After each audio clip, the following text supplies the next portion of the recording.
Neal McDonough's Yellowstone villain still haunts me. Why he's one of the best on TV, explained. Taylor Sheridan's Yellowstone took America by storm. Despite losing its main star, the show continues to both pack a punch and be reflective of a twisted version of the American dream. The actors, the writing, and the cinematography all come together to create one of the most captivating shows on television. The way Yellowstone captures both the mystery and beauty of Montana while still allowing the characters and story, not just the setting, to shine. There's a reason as to why the show became a ratings juggernaut for Paramount+. There's even a spin-off on the way called The Madison. But one character in Yellowstone caught my attention and remains in the back of my mind even to this day. McDonough has certainly earned his status as a prolific character actor. The actor often plays villains, but chief among them is his character in Yellowstone, Malcolm Beck. Because of how the character continues to linger in my mind, I believe that McDonough's Malcolm Beck is the best villain in the show's history. I've seen many depictions of evil characters on television, but few make my skin crawl as much as Malcolm Beck, played by Neal McDonough. His character and his brother, Teal, are real estate moguls in Montana and are trying to undermine Thomas Rainwater's efforts to build a casino. He is also involved with white supremacist groups, making him not only scary, but also a racist. That gives me chills for a multitude of reasons. McDonough's performance is particularly blood-curdling as his presence on screen. He's dominant and intimidating, especially in his encounters with the other characters, especially Thomas Rainwater and the Duttons. His voice is sharp and biting, and his facial expressions convey a sinister nature. Not to mention, Beck's racist and violent tendencies make him a great villain.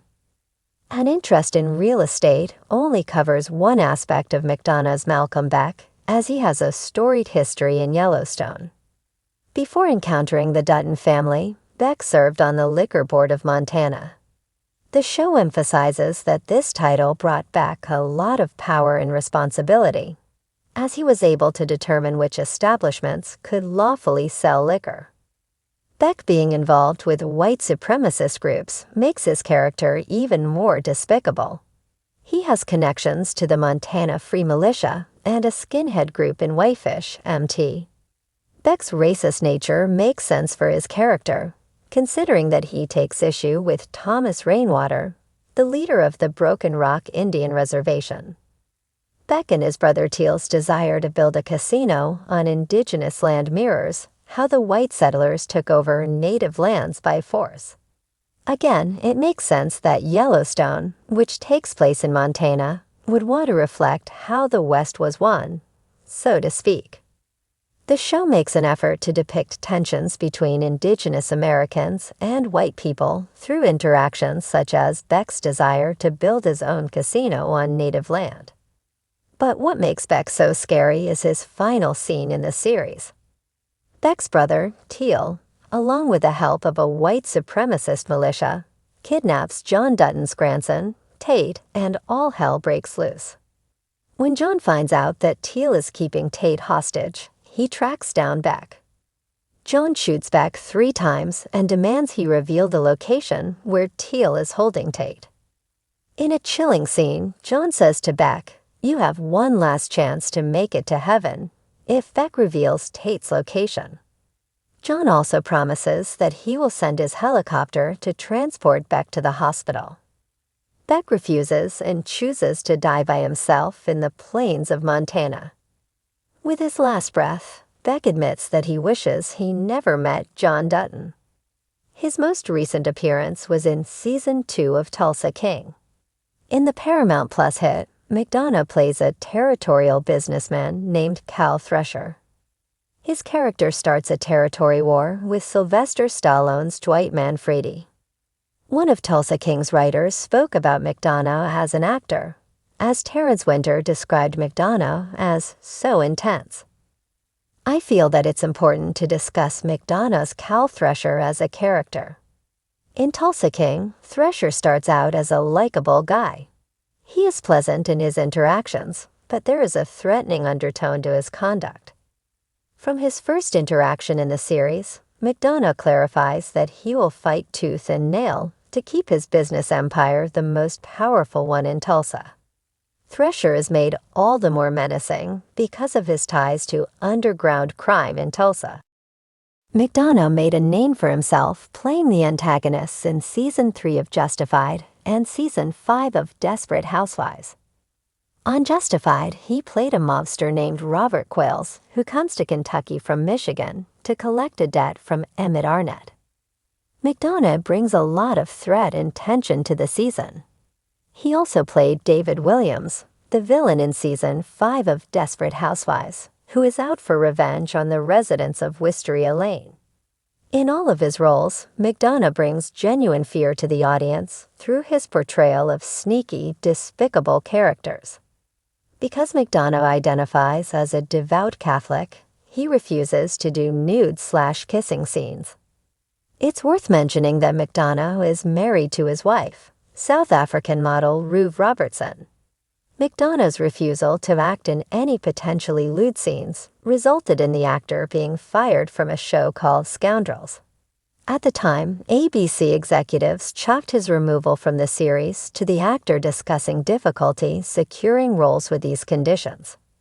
In fact, McDonough would only agree to work on Desperate Housewives after creator Mark Cherry told him that he wouldn't have to do any kissing scenes. Cherry eventually rewrote some of McDonough's scenes to ensure he wouldn't have to do anything he opposed via Yahoo.